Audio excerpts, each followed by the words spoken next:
So, Katie, first off, I'm gonna tee this up because I'm super excited. I was really excited to invite you to come and talk to me today about manifesting dreams, about vision boarding, and you have a story that I think is going to resonate with so many. And I actually have this fabulous photo of you that I use all the time from you being in the and it's actually on my Instagram. I don't know if you've seen it, but it's on my Instagram, and it's like you and you're like in the magazines, and you like see this photo that you like must have or something to put on your board. It's just such a cute photo. And so I think your story resonates with so many women, who are looking for more in their personal life. And so I was really excited to invite you today. So with that, Katie, tell us a little bit about yourself.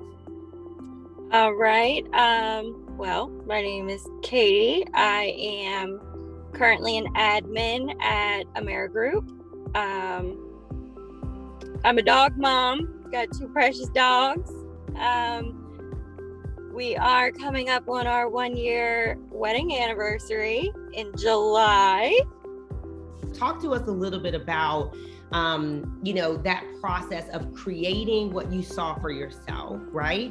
And then how did you keep yourself motivated? How did you stay on track to actually achieve that goal?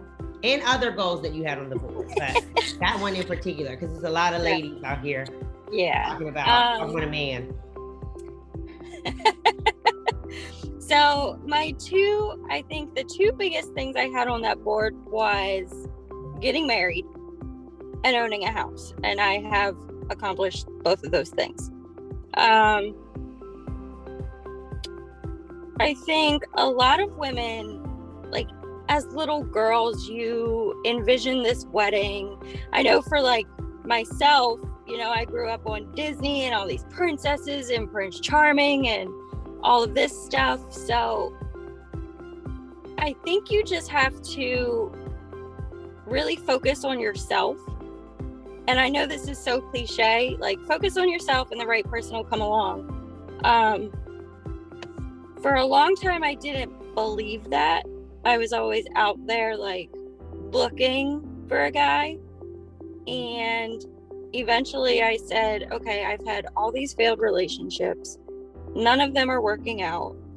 I need to step back and just worry about me, worry about bettering myself, whether that's taking a class or just working out and improving that way.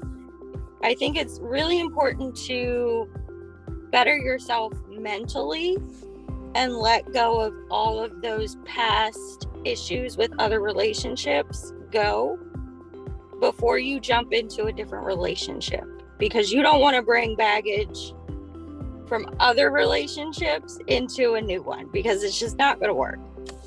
That's true. Now talk to me about the house. Okay, so I like that. You focused on self, which I think is super important, right? So you could come as your whole self. So as it relates to a relationship. So talk about the house piece. So you had, I want to buy a house and I want to get married, and you've accomplished both, which are 2 big wins. I love hearing that. So talk to me about how you tracked your process, how you held yourself accountable, and did you give yourself a timeline, dates, deliverables? How did you do that? So Corey and I moved in together fairly quickly and we were renting out a basement apartment, and we had no space. Like half of my stuff was at my parents' house. All my Mary Kay was at my parents' house. It was too much. So we lived there for probably a little over a year, and I was like, we have to do something, because this isn't working. And he has always talked about children, and we're not there yet, but I'm like, you want kids, and we can't live in a basement apartment forever. No, so, you can't do that. That might be too difficult. No, it was a 1-bedroom, so absolutely not. So the process of buying a house, some people say it's awful, but we got very lucky. I think we looked at maybe 5 houses and then found the one. I love that. Okay. And did you celebrate, like, you know, along the way, were you celebrating? Were you like, oh, wow, this is really happening? Did you pat yourself on the back at all?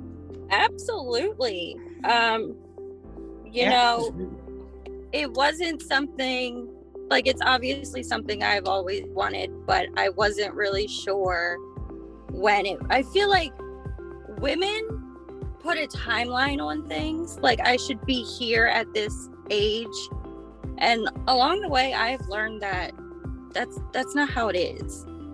Like, buying your first house at 40 is still a major accomplishment. Getting married at 45 is still a major accomplishment. Mm-hmm. Getting your degree at 50 is still something to be proud of. People need to stop putting timelines on accomplishments, stop comparing themselves to everybody else. Focus on you and what works best for you, and you'll get there. I think that like closes us out, Katie. I feel like you had the closing word.